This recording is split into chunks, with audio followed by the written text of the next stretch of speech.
Чуть больше 2 недель до сентябрьских выборов, подготовка к единому дню голосования в самом разгаре. Этот избирательный участок в Джейрасском ДК можно назвать образцовым. Основные атрибуты избирательной кампании здесь еще не расставили, но оформление уже радует глаз. Впереди еще много работы. На этом участке нужно просто стенды развесить, литературу объяснительную обязательно. Это у нас есть. Столы будут, эти 2 стола будут стоять здесь, комиссия будет здесь сидеть,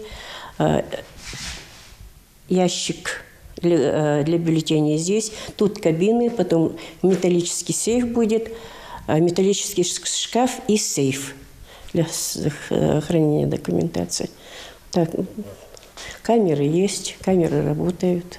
В них голосование УИК будет открыть с 8 утра до 8 вечера. От системы отправки бюллетеней избирком давно отказался. Не будет и участков на свежем воздухе. Сейчас в этом нет никакой необходимости.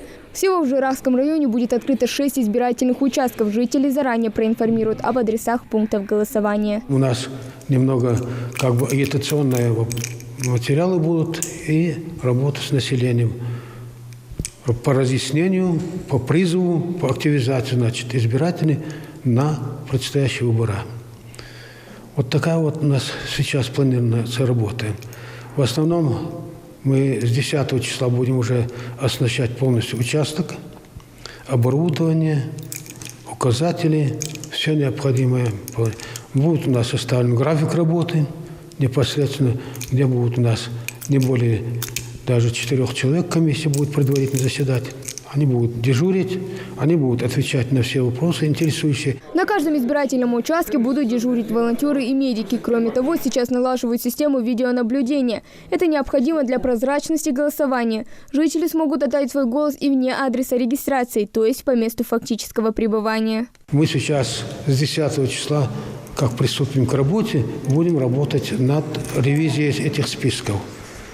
Тут будут исключаться у нас умершие, вышедшие замуж, где они будут, как они будут. Поэтому тоже такая работа предстоит, чтобы они уточнили, в каком месте они будут проводить.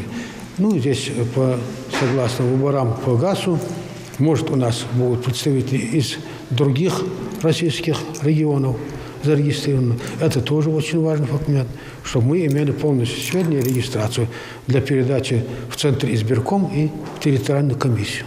В Джейрасском районе зарегистрировано более 3000 избирателей. Все организационные моменты комиссия предусмотрела. Очень важно, чтобы одновременно на избирательных участках не собиралось большое количество людей. К жителям, которые не смогут прийти на пункт голосования самостоятельно, приедет специальная выездная группа. Конечно, если человек заболел, он может, если сам не может прийти, участковой избирательной комиссии сказать, то он может представителя направить. То есть делается заметка, что избиратель не может, и уже участковая избирательная комиссия издает решение, что член комиссии праворешающего голоса выехал по месту и предоставил ему возможность проголосовать. Выборы депутатов в Госдуму и в региональный парламент пройдут 17, 18 и 19 сентября. За ходом голосования будут следить наблюдатели. Хава Гагиева, Магомед Шаухалов, Новости 24.